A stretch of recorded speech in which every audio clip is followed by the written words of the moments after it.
देखिए, पिछले कई दिनों से शहर में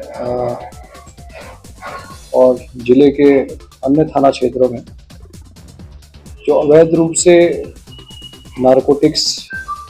के व्यापार में जो संलिप्त लोग हैं,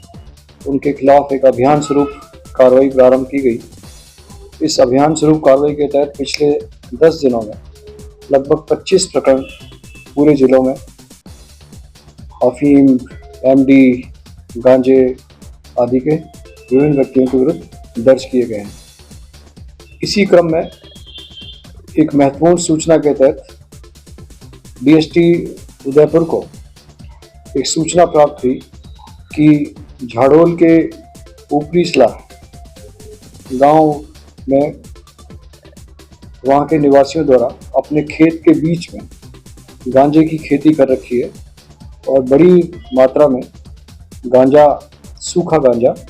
अपने घर में भी रख रखा है। इस सूचना का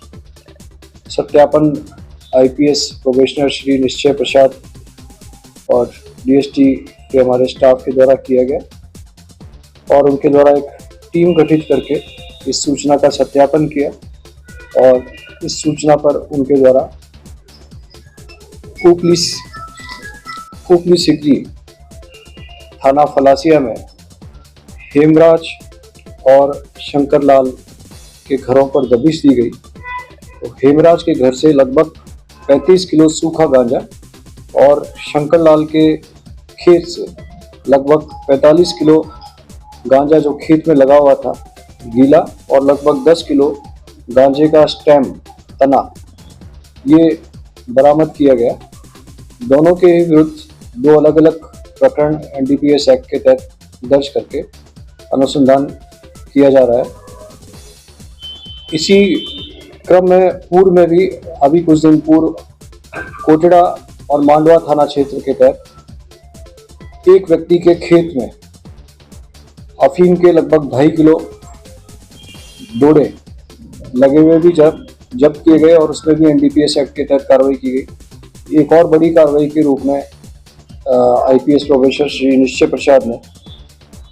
2 केनियन और नाइजीरियन नागरिकों को भी गिरफ्तार किया था, जिसमें लगभग 35 ग्राम एमडी जब्त की गई थी और दोनों ही व्यक्ति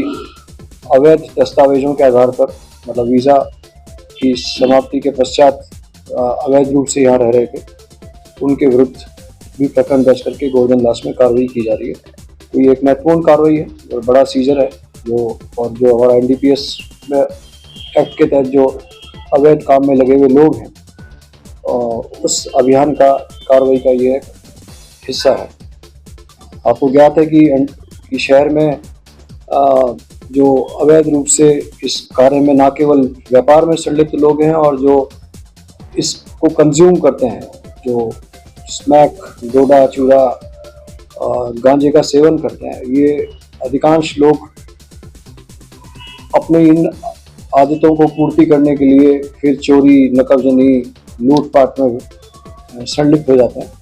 तो ये बेसिकली उन लोगों के खिलाफ भी एक अभियान स्वरूप कार्रवाई है जो हमारी आगे भी निरंतर चलती रहेगी। जिनको पकड़ा गया है उससे पहले भी कोई इस तरह की वारदात करना कुछ इन संदर्भ में हम उनसे पूछताछ कर रहे हैं और उनका जो क्रिमिनल रिकॉर्ड है उसका वेरिफिकेशन कर रहे हैं। आपके अपने चैनल को सब्सक्राइब करें, लाइक करें और शेयर करना ना भूलें।